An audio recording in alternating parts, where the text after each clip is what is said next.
उन्हाळा सुरू झालाय आणि उन्हाळ्यात थंडगार लस्सी प्यायला सगळ्यांनाच आवडतं. तर आज मी तुमच्यासोबत शेअर करणार आहे लस्सीचे 4 प्रकार. ते सुद्धा अगदी झटपट तुम्ही घरच्या घरी बनवू शकता. आणि या 4 प्रकारांपैकी तुमचा लस्सीचा फेवरेट प्रकार कोणता ते कमेंट्स करून नक्की सांगा.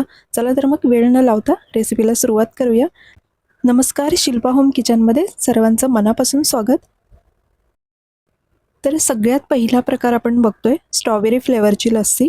हा सगळ्यांचा फेवरेट लस्सीचा प्रकार आहे. तर यासाठी आपल्याला लागणार आहे फ्रेश स्ट्रॉबेरी आणि मुख्य साहित्य लागणार आहे ते म्हणजे आपल्याला लागणार आहे दही. तर दही शक्यतो घरचं लावलेलं वापरायचं किंवा कमी आंबट असेल ते वापरायचं. तर इथे मी साधारण अर्धा कप इतकं दही घेतलेलं आहे. तुम्ही तुमच्या आवश्यकतेनुसार म्हणजे किती लस्सीचं प्रमाण तुम्हाला बनवायचं आहे त्यानुसार दहीचं प्रमाण तुम्ही घेऊ शकता. तर इथे मी अर्धा कप दही घेतलं आहे, त्यासाठी 1 टेबलस्पून साखर घेतलेली आहे.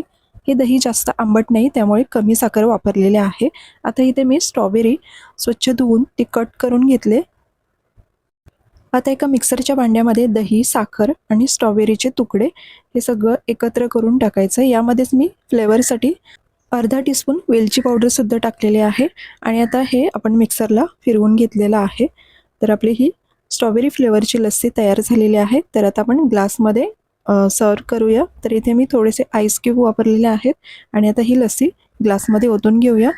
ग्लासमध्ये ओतल्यानंतर आपण गार्निशिंगसाठी थोडेसे स्ट्रॉबेरीचे तुकडे ठेवले होते ते वरून टाकून घ्यायचे.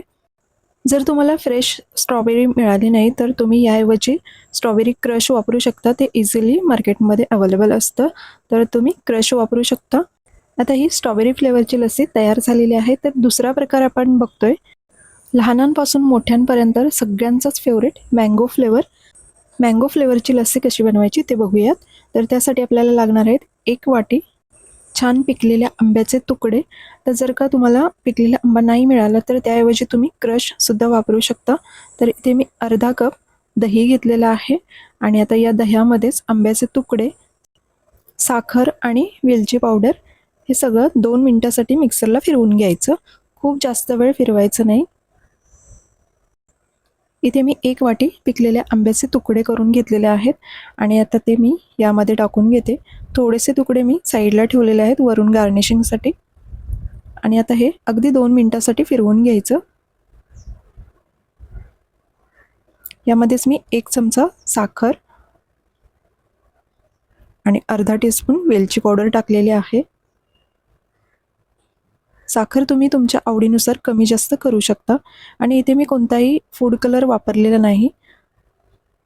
तर आंब्याचा सुद्धा छान लाईट येलो असा कलर आलेला आहे. आता हे सुद्धा आपण ग्लासमध्ये काढून घेऊया आणि आता गार्निशिंगसाठी आंब्याचे तुकडे वरून घालून घ्यायचे. खूप सुंदर दिसते आणि टेस्ट तर खूप छान लागते. मार्केटपेक्षा छान घरच्या घरी तुम्ही असे हे वेगवेगळे लस्सीचे प्रकार बनवून घरी एन्जॉय करू शकता. तर आता मँगो फ्लेवरची लस्सीसुद्धा आपली तयार झालेली आहे. आता यानंतर तिसरा प्रकार आपण बघणार आहोत तो म्हणजे पिस्ता फ्लेवरची लस्सी आपण बनवणार आहोत. तर यासाठी आपल्याला पिस्ते लागणार आहेत. तर जवळपास पाव कप इतके पिस्ते मी 3 ते 4 तास भिजवून ठेवले होते आणि भिजवल्यानंतर ते अगदी सॉफ्ट होतात. तर हे पिस्ते आपण मिक्सरच्या भांड्यामध्ये घेतले. त्यामध्येच 1 टेबलस्पून साखर आणि जवळपास अर्धा कप दही आणि आता हे सुद्धा मिक्सरला 2 मिनिटासाठी फिरवून घ्यायचं. तर आपली पिस्ता फ्लेवरची लस्सी तयार झालेली आहे. ही आता आपण ग्लासमध्ये काढून घेऊया आणि वरून आपण गार्निशिंगसाठी पिस्त्याचे काप घालून घ्यायचे. तर आपली पिस्ता फ्लेवरची लस्सीसुद्धा तयार झालेली आहे. तर आता चौथा प्रकार आपण बघतोय ती म्हणजे मलाई लस्सी. तर यासाठी फक्त आपण दही घ्यायचे, त्यामध्ये साखर आणि वेलची पावडर टाकायचे. ते फक्त 2 मिनिटासाठी मिक्सरला फिरवून घेतलं आणि आता वरून आपण जी आपण दुधावरची साई काढून ठेवतो तीच मलाई आपण इथे वापरतोय. तर ती मी फ्रीजमध्ये ठेवली होती. मस्त थंड मलाई आपण वरून घालून घ्यायची आणि गार्निशिंगसाठी यावरती बारीक केलेले बदामचे तुकडे घालून घ्यायचे. खूपच सुंदर लागतात आणि दिसायला सुद्धा खूप छान दिसतात. तर या 4ही प्रकारांमधला तुम्हाला खूप जास्त आवडणारा प्रकार कोणता ते कमेंट्समध्ये नक्की सांगा आणि आजची ही रेसिपी तुम्हाला कशी वाटली ते सुद्धा कमेंट्समध्ये नक्की सांगा. तसंच चॅनल अजून सबस्क्राईब केलं नसेल तर लगेचच चॅनलला सबस्क्राईब करा.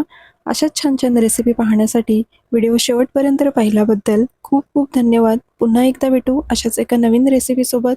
थँक्यू.